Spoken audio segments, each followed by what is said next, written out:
Hey, you couldn't see it coming. You might have thought it, but you couldn't change it. My name is Göran Johansson and I live in the southwest of Sweden, and I'm a nature photographer. And if you like what you have seen, you can subscribe here. Rain and fire, highs and lows, you name it. Cold and warmth, laughs and cries, you have it. The world goes by, and by the time it does, you missed it. You didn't see it, flew by. 'Cause time's not waiting for me or you. You will miss it if you don't catch it in time.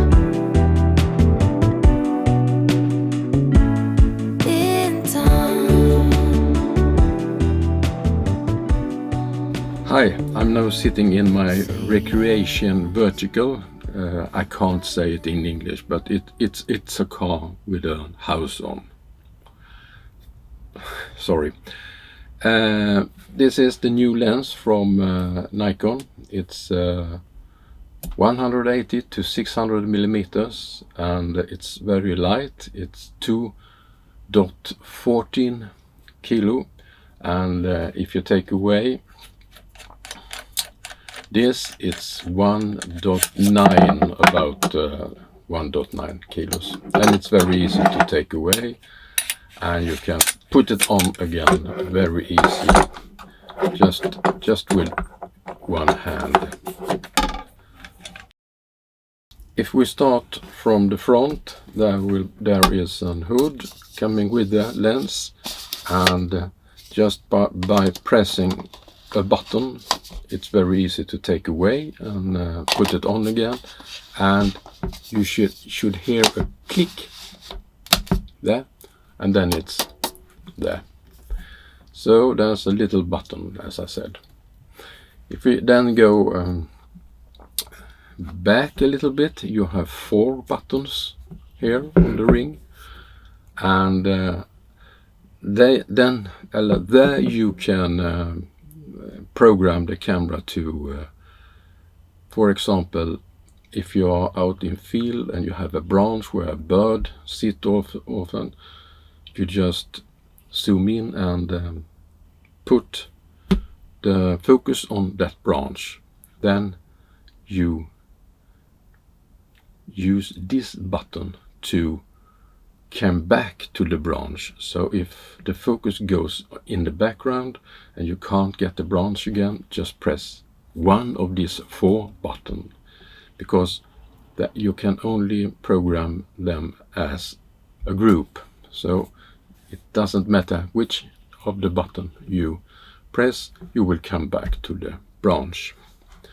Then you can zoom here, and as you see, it's a very small movement you have to do from 180 to 600. It's easy to do, and this is a benefit when you are doing movies, because then you can zoom smoothly without taking a new grip, and that's very good.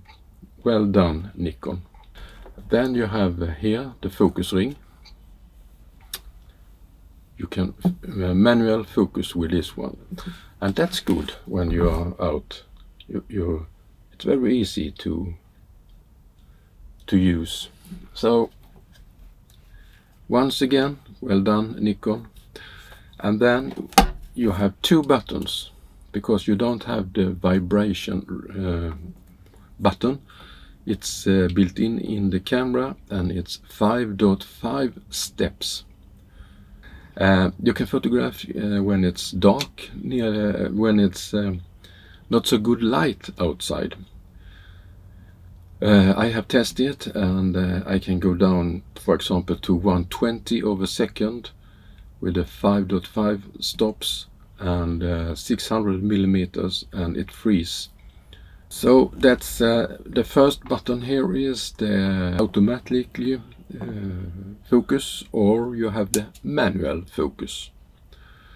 So I often use the automatic when I take pictures, and when I'm making movies, normally I do have it on manual. Then there are a switch, so you have the full search for the motive, and then you can switch it to infinitive to 6 meters searching. That reduces the searching area, so the lens become faster. But actually I always use full. That's a habit I have. And it's a set mount, so you don't need adapter for the F mount. And I don't use teleconverters, but it's compatible with 1.4 and 2.0, and it works very good. So maybe I will change my mind and buy it just for the movie, because I think that the movie don't need so sharp pictures, because it's a movie. There's one thing more that I had to say about this when I have used it. It's that autofocus is very accurate and very fast. I can compare it with my 200 to 500 lens, and this is faster, it's sharper, but of course it's not an S line. But it's really well built, and it's cheap, and it's not so heavy. I have also a 400 millimeters 2.8, and that is heavy compared to this. And my 800 is also much more heavy. So this is if you are going to Africa, or if you are going somewhere else, flying or so, this is the perfect lens for you. I have two different holes here to put it on the tripod. Now when I'm doing this movie, I'm using 3 of this, because it's too dark here otherwise. And thank you to Small Rig that sent me this one in this suitcase. And you can also have spotlight on it, put it on. There's a magnetic on it, so you can just do pointing light. You can have different colors on it and so on. And they also send me this very light tripod, and I think it's very very good. It's stable. I can't understand how it can be so stable when it's so small, and it's very well built. So thank you for this, Small Rig.